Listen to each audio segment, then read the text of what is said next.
कहानी शुरू होती है और हमें एक कपल को दिखाया जाता है जिनका नाम टॉम और ग्वेन होता है। ये दोनों यहाँ जंगल में एंजॉय करने के लिए आए होते हैं। अब ये दोनों यहाँ पर काफी एंजॉय कर रहे होते हैं। तभी उनके टेंट के पीछे से एक आदमी आता है जो कि वहाँ का पार्क रेंजर होता है। वो टॉम को अपने पास बुलाता है। इधर ग्वेन जब वहाँ पर अकेली होती है तभी उसके पीछे एक बड़ा सा आदमी आ जाता है जिसे देखकर वो डर जाती है और वहाँ से भागकर टॉम के पास जाने लगती है। लेकिन तभी उसके सामने टॉम की लाश आती है जिसे उसी रेंजर ने मार डाला था। तभी वो लोग ग्वेन को भी पकड़ लेते हैं और उसे बंदी बना लेते हैं। तभी रात में वो ग्वेन को उस जेल से बाहर निकालते हैं और उसके हाथ पैर पकड़कर उसे बांध देते हैं। तभी वहाँ पर एक औरत आती है जो कि उन सब की माँ थी और उस बड़े से आदमी का नाम जोसिया होता है। फिर मदर उससे कहती है कि जाओ उस लड़की का रेप करो। जिसके बाद जोसिया वहाँ जाकर उस लड़की का रेप करने लगता है जिससे ग्वेन को बहुत दर्द होने लगता है। फिर हमें कुछ दिनों बाद की कहानी दिखाई जाती है जहाँ पर हम जॉनी को देखते हैं जो अपने एम्प्लॉयज से कहता है कि इस बार वो नॉर्थ कैलिफोर्निया के नेशनल पार्क में जाने वाले हैं ताकि वो वहाँ उन्हें टीम वर्क सिखा सके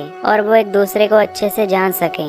अब अगली सुबह वो सभी वहाँ जाने के लिए निकल जाते हैं और जॉन ने यहाँ पर इन्हें दो टीम में बांट दिया होता है जिनका नाम अल्फा और बीटा होता है। अब रास्ते में ये लोग एक गैस स्टेशन पर रुकते हैं और पेट्रोल भरने के बाद काउंटर पर जाते हैं जहाँ पर उन्हें एक काफी अजीब सा आदमी दिखता है जिससे वो उस जगह पर जाने का रास्ता पूछते हैं। अब इसके बाद ये सभी यहाँ से आगे बढ़ने लगते हैं। अब आगे जाने पर उन्हें एक लेक मिलता है जिसमें वो जाकर नहाने लगते हैं। लेकिन यहाँ एडम बाहर ही रुकता है। तभी एडम को जंगलों में से कुछ आवाज आती है। फिर जब वो उस आवाज के पीछे जाता है तो उसे वहाँ पर कुछ मरे हुए जानवर लटके हुए मिलते हैं। ये देखकर वो अपने सभी दोस्तों को इस बारे में बता देता है लेकिन वो उसकी बात पर ज्यादा ध्यान नहीं देते और वहाँ से आगे बढ़ने लगते हैं। अब ये दोनों ग्रुप यहाँ से अलग अलग हो जाते हैं। फिर ये एक अच्छी जगह ढूंढकर वहाँ पर टेंट लगाने लगते हैं। अब रात में जब टेंट लग जाता है तो दोनों ग्रुप आपस में वीडियो कॉल के जरिए बात करते हैं। अब कुछ देर बाद खाना खाकर वो सभी सो जाते हैं। तभी आधी रात में एडम की अचानक आँख खुल जाती है क्योंकि उसे लग रहा था कि उसके टेंट के बाहर कोई है। जब वो चेक करने जाता है तो वहाँ पर किसी के पैरों के निशान थे। ये देखकर वो उसे नजरअंदाज कर देता है और वापस से जाकर सोने लगता है। अब अगले दिन ये सभी टीम तैयार होने लगती है।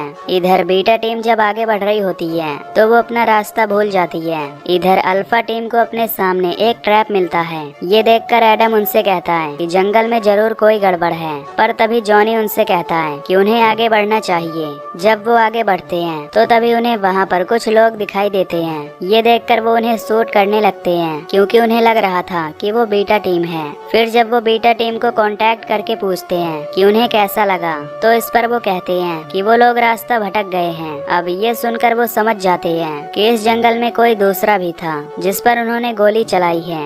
एडम उन्हें अपने अपने कैंप के पास चलने के लिए कहता है। इधर बीटा टीम जब आगे बढ़ती है तो मैगी को वहाँ पर एक घर दिखाई देता है। ये देखकर मैगी उन्हें वहाँ चलकर मदद लाने के लिए कहती है पर तभी पॉल कहता है कि वो वहाँ नहीं जाएगा। ये सुनकर वो पॉल को वहीं बाहर ही छोड़कर उस घर के अंदर जाते हैं। वो वहाँ पहुंचकर आवाज लगाते हैं लेकिन उन्हें कोई जवाब नहीं मिलता और वहाँ पर सारा सामान बिखरा हुआ होता है। इधर पॉल जब बाहर उनका वेट कर रहा होता है तभी कोई उस पर हमला कर देता है और तभी घर के अंदर के लोग उन सभी पर हमला कर देते हैं और उन्हें बंदी बना लेते हैं। इधर टीम अल्फा वापस जब अपने कैंप पर आती है तो पाती है कि उनका सारा सामान बिखरा हुआ है। ये देखकर जॉनी टीम बीटा को कांटेक्ट करता है पर तभी स्पीकर में उसे उनके चिल्लाने की आवाज आती है। ये सुनकर ये समझ जाते हैं कि वो लोग खतरे में हैं। अब ये यहाँ से निकलने के लिए कार की तरफ जाते हैं पर जब ये उसे स्टार्ट करते हैं तो वो स्टार्ट नहीं हो रही होती।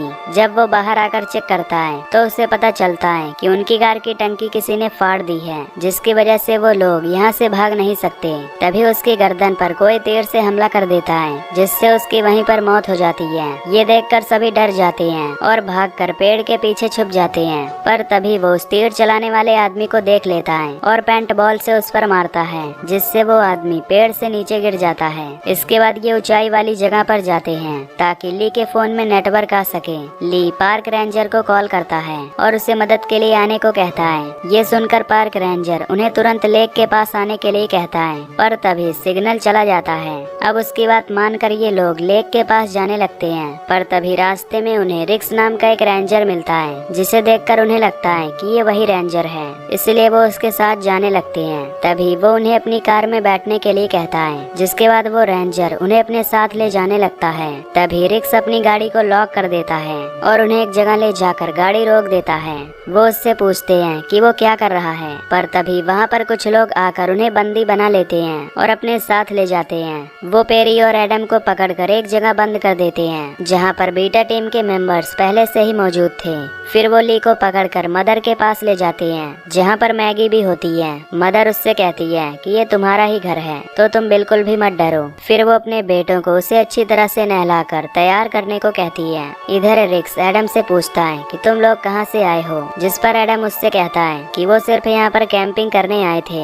ये सुनकर रिक्स उसे पीटने लगता है, क्योंकि उसे उसकी बात पर विश्वास नहीं हो रहा था। तभी वहाँ पर वो क्रीपी गैस स्टेशन वाला आदमी आता है, जिसने उन्हें वहाँ का रास्ता बताया था। वो यहाँ पॉल को भी लाया होता है, जिसके बाद रिक्स उसके सर पर हथौड़े से मारकर उसे जान से मार देता है। फिर वो उस गैस स्टेशन वाले आदमी से कहता है कि वो एडम को जान से मार डाले। ये कहकर वो वहाँ से चला जाता है। तभी एडम किसी तरह अपना हाथ खोल लेता है, और जब वो आदमी उस पर अटैक करने वाला होता है तो एडम उस पर ही अटैक करके उसे जान से मार देता है। इधर ली को उन लोगों ने नहलाकर उसे बेड से बांध दिया होता है। तभी वहाँ पर ग्वेन उसके सामने आती है, जो कि ये प्रेग्नेंट होती है, क्योंकि उसके पेट में जोसिया का बच्चा पल रहा था और अब वो भी उनकी फैमिली का हिस्सा थी। अब इन्हें देखकर लग रहा था कि ये लोग यहाँ कुछ रिचुअल परफॉर्म करने वाले हैं। तभी वो सभी वहाँ से चले जाते हैं और तभी वहाँ पर मदर का बेटा आता है, जो कि वहाँ पर उसका रेप करने आया होता है। तभी ली उसे अपनी बातों में फंसाती है और उसे अपने हाथ पैर खोल देने के लिए कहती है। अब वो उसकी बातों में आकर उसके हाथ पैर खोल देता है। तभी ली उस पर हमला करके वहाँ से भाग जाती है। इधर एडम पेरी और बासो को वहाँ से आजाद कर देता है और ये वहाँ से भाग निकलते हैं। इधर अब ये तीनों लड़कियों को बचाने का प्लान बना लेते हैं। फिर पेरी और एडम वहाँ पर एक कंपाउंड में पेट्रोल छिड़क कर आग लगा देते हैं, जिससे वहाँ पर अफरा तफरी मच जाती है और वहाँ पर सभी लोग भागने लगते हैं। तभी बासो को अंदर जाने का मौका मिल जाता है। फिर वो मैगी के पास जाकर उसे छुड़ाने की कोशिश करता है, लेकिन तभी वो देखता है कि अब मैगी का रेप हो चुका है। तभी वहाँ पर ग्वेन आ जाती है, जिससे बासो सतर्क हो जाता है, पर ग्वेन उससे कहती है कि तुम तुरंत ही इसे यहाँ से ले जाओ। ये सुनकर वो उसे उठाता है और वहाँ से बाहर निकल जाता है, पर तभी उसका पैर फिसल जाता है और वो जमीन पर गिर जाता है, जिससे वो आगे नहीं भाग पाता। और तभी वहाँ पर मदर आकर उस पर गन तान देती है। तभी वहाँ पर मदर का बेटा आता है, जिसने अपने हाथों में ली को पकड़ा होता है। तभी रिक्स पेरी और एडम को चिल्लाकर कहता है कि तुम लोग सरेंडर कर दो।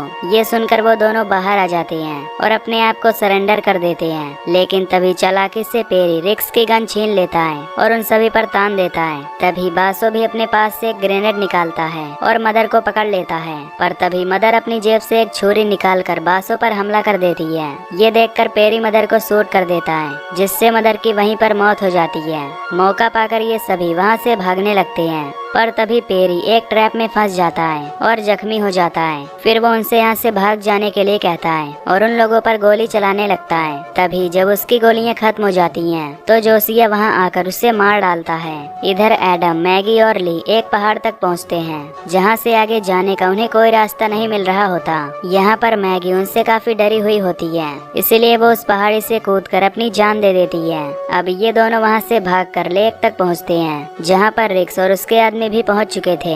ये देखकर वो दोनों उस लेक में कूद जाते हैं और फिर उस लेक से बाहर निकलकर वहां से भागने लगते हैं। जब वो आगे बढ़ते हैं तो उन्हें वहां पर एक रास्ता मिलता है। तभी वहां पर एक गाड़ी आती है, जो कि उसी फॉरेस्ट रेंजर की होती है, जिनसे उनकी बात हुई थी। लेकिन तभी वहां पर रिक्स भी अपनी गाड़ी से आ जाता है और वो लोग उसे तीर से अटैक करके मार डालते हैं। ये देखकर रेंजर जोसिया को शूट कर देता है। अब रिक्स वहां से भागने लगता है, पर तभी वो रेंजर की कार से टकरा जाता है, जिससे उसका एक्सीडेंट हो जाता है। तभी एडम उसके सामने आकर उस पर गन तान देता है। रिक्स उससे मदद मांगता है, पर एडम उसे शूट करके मार देता है। कुछ देर बाद वहाँ पर पुलिस आती है और उनके पूछताछ करने पर एडम उन्हें बताता है कि उसने 3 लोगों को जान से मार डाला था, पर FBI की टीम को वहाँ पर 2 ही लाशें मिली थी, इसलिए वो वहाँ पर चेक करने जाते हैं। तभी उन्हें वहाँ पर ग्वेन मिलती है, जिसके बाद वो उसकी मदद करने के लिए आगे बढ़ते हैं। पर तभी वहाँ पर जोसिया आ जाता है और वो FBI टीम पर हमला करके उन्हें जान से मार डालता है।